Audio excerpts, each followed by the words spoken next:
Hi, everybody, wherever you may be in the world. My name is Brent, and I just want to briefly introduce you to myself as well as my personal philosophy of education.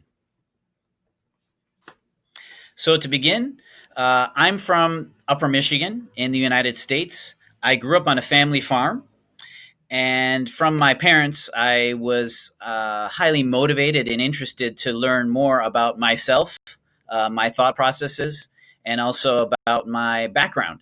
And so I studied U.S. history, politics, economics, and education in university. Afterwards, I began teaching, and I've been teaching for over 15 years now. 11 of those years now have been here in South Korea, where I live in Seoul. I'm a professor of social sciences in the university here, and I'm motivated to take this instructional design course for a couple of reasons. Before even thinking to move, or before taking this course, I've been planning a move to the United States. And so I was thinking about what kinds of jobs I could be doing back home. And a colleague of mine told me about this course and working in ID. And it really clicked with me because I actually do a lot of ID in my current job anyway. And I don't just mean the kind of front end teaching, but actually curriculum design and planning, working with subject matter experts of other subjects to incorporate into my own class because it's a very interdisciplinary program. And so I've actually already done a lot of the background to ID without even knowing it. And I think that's what has really interested me to get involved in this.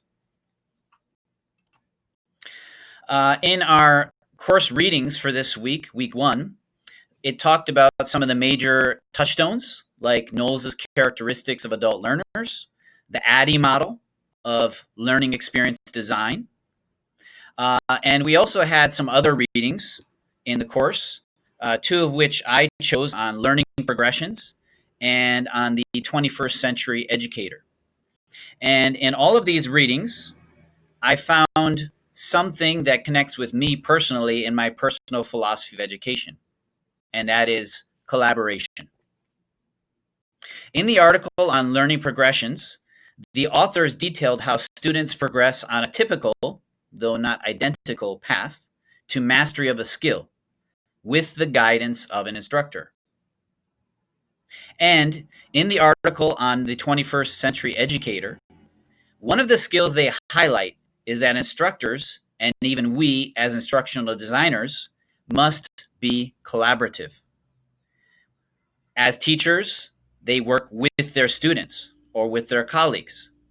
And as instructional designers, we might be working with subject matter experts or our clients and so on to make valuable learning experience designs. And this concept of collaboration has been one of the pillars of my personal philosophy of education ever since my days as an undergraduate in Chicago. In Chicago, I vividly remember studying for exams and crafting term papers in peer study groups. And these peer study groups were actually purposefully designed by the instructors so that we would learn in them and then, of course, try to incorporate them into our own instruction when we became educators. And this experience really stuck with me, not just because the content itself was exciting, but also because I understood and recalled the content much better because of these peer study groups. In fact, I even recall some of the content that we learned in that class to this day.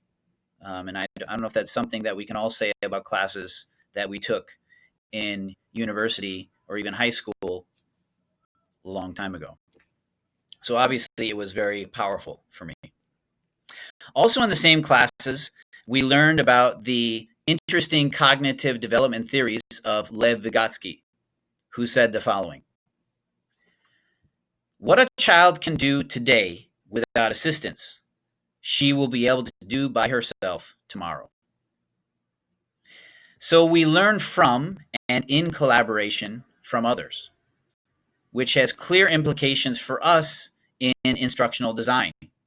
As when we are designing courses with ADDIE or with other models, we need to consider not only the students or our customers, but also the clients, our subject matter experts, and so on, providing help or scaffolding and other techniques to provide the quality instruction that is necessary or that is desired.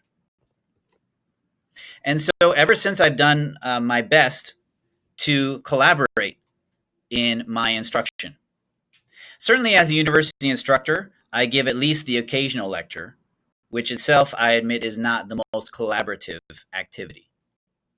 But I also incorporate a multitude of ways for students to collaborate in their learning with me and with each other, such as discussion groups, group presentations and interviews, and a lot of different kinds of group projects.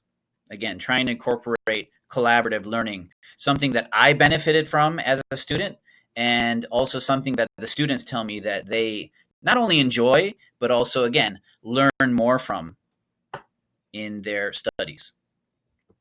And all along the way, I've also worked with colleagues in mock debates, interdisciplinary projects, and departmental committees to further the goals of the students as well as the institutions that I worked for. And that's all for this brief introduction to myself and a part of my philosophy of education. I look forward to collaborating with all of you online in our discussions and in other projects we may be doing in this course and in the other courses ahead. Take care, and thank you.